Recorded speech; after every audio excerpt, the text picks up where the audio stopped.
दिन के करीब 3 बज रहे थे। हर दिन की तरह रांची एयरपोर्ट पर थोड़ी थोड़ी देर बाद फ्लाइट पहुंच रही थी और लोग अपने साजो सामान के साथ बाहर निकल रहे थे। तभी अचानक 11 लड़कियां एयरपोर्ट से बाहर निकली। मीडिया के कैमरे उनकी तरफ दौड़ पड़े। वहां मौजूद अन्य लोग ये जानने को बेताब हो गए कि आखिर हवाई चप्पल पहने, कंधे पर फटे हुए बैग में अपना सामान टांगे ये आदिवासी लड़कियां कौन हैं? मीडिया के कैमरे इनके पीछे क्यों भाग रहे हैं? क्या कोई खिलाड़ी है जो मेडल जीतकर वापस लौटी है या फिर कुछ और बात है? बात कुछ समझ में आती तब तक सीआईएसएफ जवान अपनी सुरक्षा घेरे में लेते हुए सभी बच्चियों को अलग अलग गाड़ियों में बैठा चुके थे। हमें पता है आपकी भी दिलचस्पी ये जानने में बढ़ रही होगी कि आखिर ये बच्चियां कौन हैं और उन्हें कहां से लाया गया और क्यों लाया गया। थोड़ा सब्र कीजिए। दरअसल झारखंड की आदिवासी बच्चियां भले ही आज हर क्षेत्र में अपना मुकाम हासिल कर रही हो, हॉकी और फुटबॉल के मैदान में धाक जमाने से लेकर मॉडलिंग के क्षेत्र में खिताब जीत रही हो, लेकिन झारखंड की एक पहचान यह भी है कि महानगरों में इसे दाई सप्लाई करने वाला राज भी जाना जाता है। चाहे बात दिल्ली की हो या मुंबई या फिर बेंगलुरु की, हर दिन ये खबर निकलकर सामने आती है कि झारखंड की बेटियों को काम के बहाने ले जाया गया और जानवरों से बुरा सलूक किया गया। हर साल सैकड़ों बच्चियां मानव तस्करी का शिकार होती हैं। इन बच्चियों की कहानी भी कुछ ऐसी ही है। संथाल परगना के साहिबगंज और पाकुड़ जिला की आदिम जनजाति से आने वाली इन 11 बच्चियों को बेंगलुरु से रेस्क्यू किया गया है। बताया गया कि काम के नाम पर बहला फुसलाकर इन बच्चियों को ले जाया गया था। रेस्क्यू करने के बाद पहली बार मुख्यमंत्री हेमंत सोरेन की पहल पर इन बच्चियों को हवाई जहाज से लेकर वापस आया गया। श्रम विभाग के अधिकारियों ने बताया कि काउंसलिंग के बाद इन बच्चियों के पुनर्वास की व्यवस्था भी कराई जाएगी। बहरहाल इन बच्चियों को आजादी मिल गई है। रेस्क्यू के बाद हवाई जहाज में सफर का सपना भी पूरा हो गया। लेकिन सवाल यह है कि मानसी, रेनू, नीलम और ज्योति क्या फिर अब कभी तस्करी का शिकार नहीं होंगी?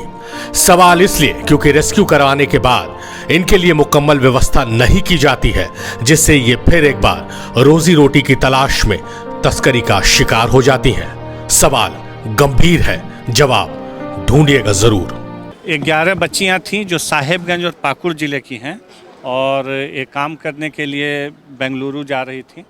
तो बेंगलुरु पहुंच गई थी तो सरकार को पता लगा, जिला प्रशासन को पता लगा, हमारा स्टेट माइग्रेंट कंट्रोल रूम है उसकी जानकारी में बात आई। फिर जो जिला प्रशासन है बेंगलुरु का, उससे संपर्क करके उनको फिर वापस यहाँ लाने की कार्रवाई की गई।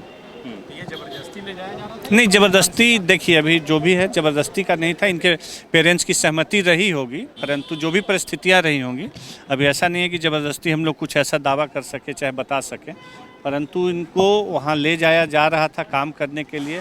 अब जिस तरह का भी हो, कारण जो भी रहे, वहाँ गई थी वो, और परंतु सरकार ने बहुत सजगता दिखाते हुए इनको तुरंत वापस लाने का काम किया। अभी हम लोग रांची में इनके आने के बाद इनको प्रेमाश्रय, अभी जो रांची में जो महिलाओं चाहे बच्चियों का एक उनकी शरण स्थल है, वहाँ पे उनको हम लोग चुटिया में भेज रहे हैं। वहाँ से फिर इनको इनके गृह जिला भेजा जाएगा। अभी इनकी काउंसलिंग की जाएगी CWC के द्वारा और उसके बाद फिर इनको इनके गृह जिला भेजा जाएगा और जो जिस स्तर की होंगी उनको उस तरह का नियोजन देने का प्रयास किया जाएगा। प्रशिक्षण दिलवाने का हम लोग प्रयास करेंगे उनको। देखिए, ये अनुसंधान का विषय है और ट्रैफिकिंग जो है वो पूरा CID के अंतर्गत आता है। वो पुलिस विभाग ही इस पर अपना निर्णय दे पाएगी। हमारा जो है श्रम विभाग और प्रशिक्षण विभाग जो है, तो हम लोग चाहेंगे कि इन बच्चियों को अच्छा प्रशिक्षण दिया जाए, इनको नियोजन अपने ही जगह पे दिया जाए कि ये सुखमय जीवन बिता सकें और इनको भविष्य में इस तरह की समस्या का सामना न करना पड़े। पहली बार ऐसी बच्चियों को फ्लाइट से लाया गया, पहले तो ट्रेन वगैरह से। तो ये तो अच्छी बात है, ये तो अच्छी बात है।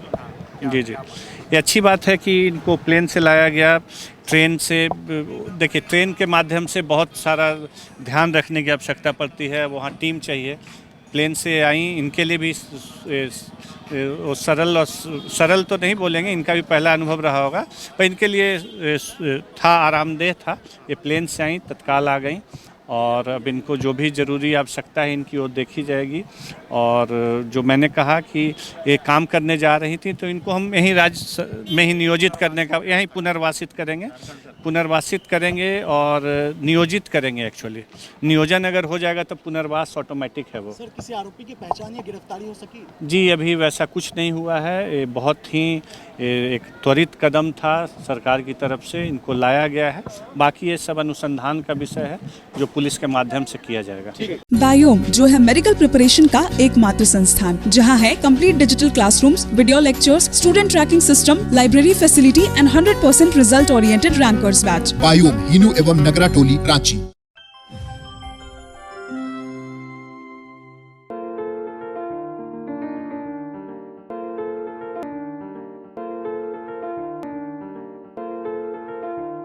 thefollowup.in. Like, share, and subscribe. www.thefollowup.in